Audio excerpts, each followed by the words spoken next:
What's up, Broncos country? Welcome back inside the UC Health Training Center for today's edition of Broncos Now. Team reporter and host Sydney Jones here. And coming up on today's episode, the Athletic's Nick Kosmider joins the show. He'll give insight and analysis surrounding the team as the Broncos look to face the Los Angeles Chargers on Monday night. All that and more coming up.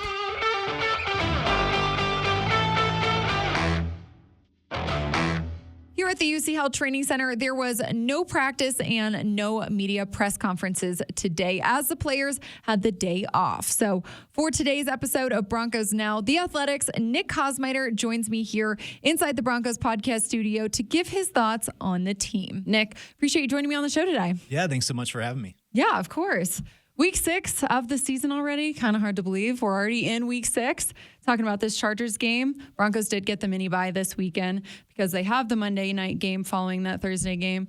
Were you able to get some time off too, Nick? Yeah, just a little bit. You know, Nathaniel Hackett said that today, how he finally got to sleep a little bit, spent a little bit of time with his family. And so I went back and looked at it and we were talking, but it was like 5 games in 24 days because of just how the schedule worked out. Right. He had kept saying it was a weird schedule, and then you look at it and you're like, wow, they really have compiled a lot of games into a short amount of time. So I think for a lot of reasons, that mini bye, hopefully was really productive for that staff because not only did they need that time to recharge coming off of what's been a difficult stretch, for sure, but really have that time to kind of evaluate some of the issues that have been slowing this team down a little bit. Yeah, well, the team, they sit at 2-3, third in the AFC West. Is this kind of where you thought the team would be at in this point of the season, Nick? You know, looking back to the beginning of the season? I think I always thought that there were going to be some stumbles out of the blocks early. Yeah. I think with how much was new, both in terms of a first-time head coach who, hadn't called plays since 2018. He was moving into that role as well as being a head coach for the first time. Russell Wilson playing the first 10 years of his career in one place, coming in new. So I do think that there was it would have been naive to not think there was going to be some struggles. Did I think it would be to this extent? No, particularly because of the red zone. You know, Nathaniel Hackett's time in Green Bay, Packers were very good in that area of the field. Russell Wilson, historically in his career, has been very good in that area of the field. So that struggle, I think, has been the most alarming thing so far. Nick, I know you asked Coach Hackett on Tuesday about the offense's efficiency, specifically in the red zone. What did he say? What was his answer to you? Yeah, he talked about how a big issue for the Broncos, kind of in all parts of the field, but the red zone in particular, has been this sort of rash of negative plays. And these are happening early on downs. You know, the Broncos, that they have a high explosive play rate, right? They're still showing that ability to strike down the field, both in the passing game and in the running game, some of what we saw late against the Colts. The problem is they are too often chasing these, third and forevers. They have the most third and longs faced of any team in the league because on first down, it's either maybe a 0 or negative yard rush. Perhaps it's a penalty. Wilson, for whatever reason, has struggled a little bit on first downs from a completion standpoint. So they're just creating themselves these situations that are hard to overcome. And so I think when Nathaniel Hackett talked about it, he said, we have to find some simplifying of plays that will work in those situations so that we're not constantly putting ourselves in these bad sort of scenarios. Nick, I read your piece on the Broncos offensive playmakers a little bit earlier this week. As we know, Courtland Sutton, he's been the most consistent guy on this offense. He's been the number one guy. He already has, I think, 417 yards on the season already. Who else really needs to step up in these coming weeks to give Courtland a break and just get some other guys out there? Yeah, I think that's part of it, is that they have to just find something that they can hang their hat on besides Courtland Sutton. Yeah. And part of this is when an offense is struggling, you're not really going to find anybody that's playing at a consistent level. And Courtland, as you mentioned, Sydney, has been that exception. So they have to do something. And maybe, again, simplifying some of these things in the playbook, finding the things that really work that they know, hey, maybe this can get us Jerry Jeudy open frequently. Maybe we can keep going to this and get him more involved. Maybe find ways to create these big shots for KJ Hamler down the field.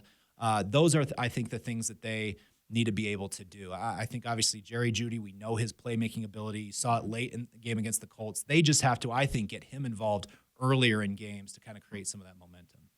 Well, Nick, we've heard time and time again from Coach Hackett just how much they need to get this run game going. And obviously, with Javonte Williams being out, that definitely hurts it. But, Latavius Murray, he's been here for just over a week now. How do you expect him to kind of get in this rotation with Melvin Gordon and Mike Boone moving forward? Yeah, what a whirlwind for him. Yeah. Latavius Murray playing in a game in London for the Saints has a really good game. And then, just a couple days later, he's flying out here to Denver. Right. There was some early thought that maybe he'd be able to play in that Thursday game, but that was just, I think, too big of an ask, obviously. But has had a little bit of time now to, get himself into the playbook, meet with the coaching staff, meet with the other players on the team, meet with Russell Wilson, all those sort of things to kind of help expedite his process. And he's a veteran guy. He's played in different spots. He's been in this situation before. So I think having now had this time, it helped them, like we said, the mini bye week. There's a prime example of somebody that probably really helped. For sure. But he's going to need to be, I think, a pretty extensive part of what they do going forward. Melvin Gordon, obviously, had the fumbling issues earlier, didn't fumble in the loss to the Colts, and there were times where I thought he played pretty well, but as Nathaniel Hackett said today, and as that they've already seen, injuries, unfortunately, are going to happen at that position. He's going to have to step in pretty quickly and be a big part of what they're trying to do, because you're right.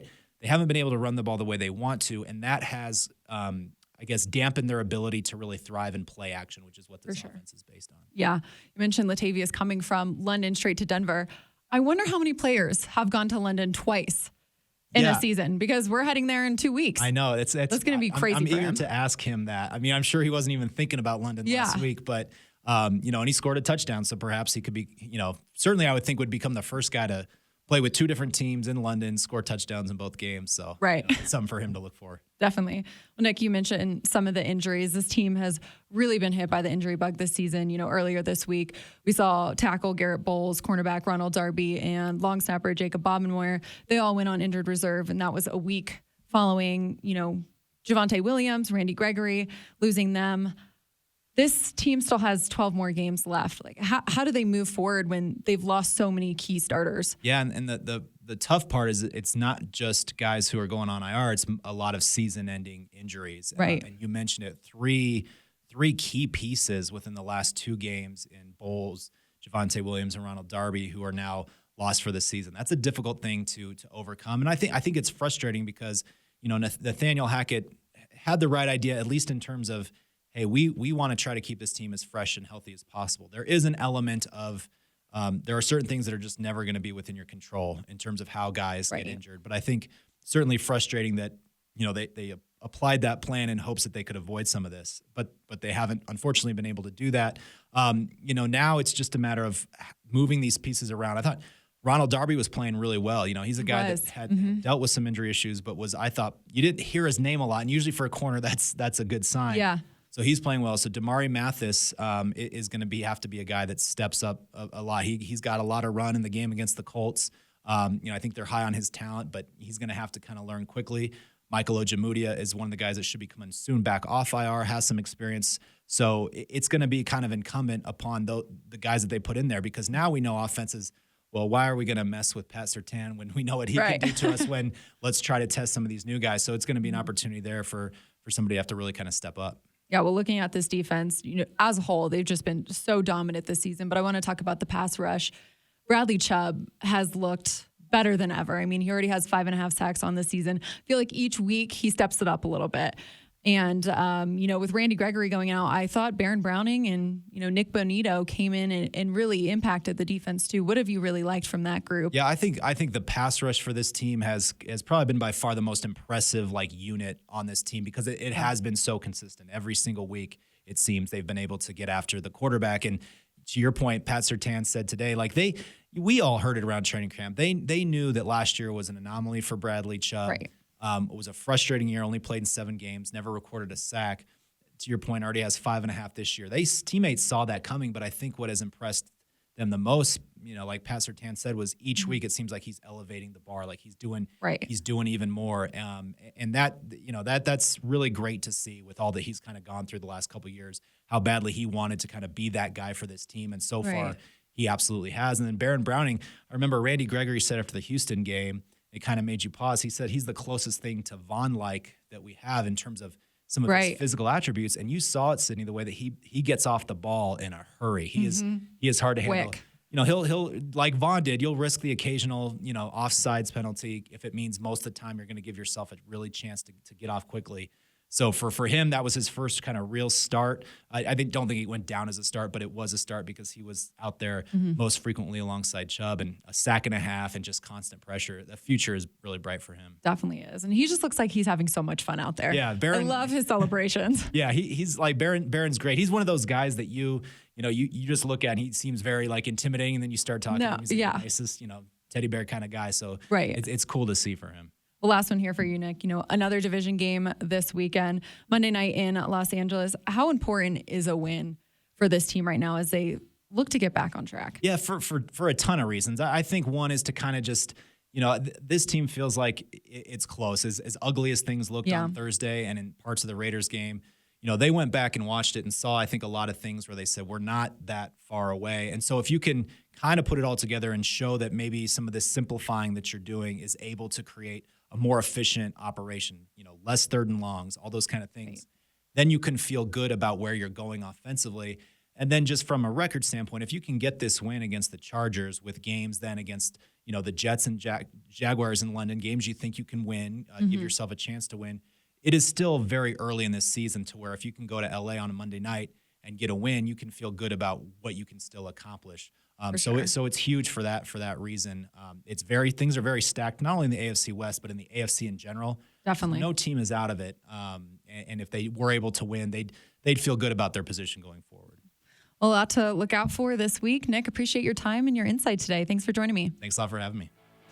Well, that's all the time we have for today's episode of Broncos Now. Broncos Country, thanks so much for tuning in. I hope you'll meet me right back here on the Broncos Podcast Network and YouTube tomorrow for another episode as the team is back at practice. I'll see you all then.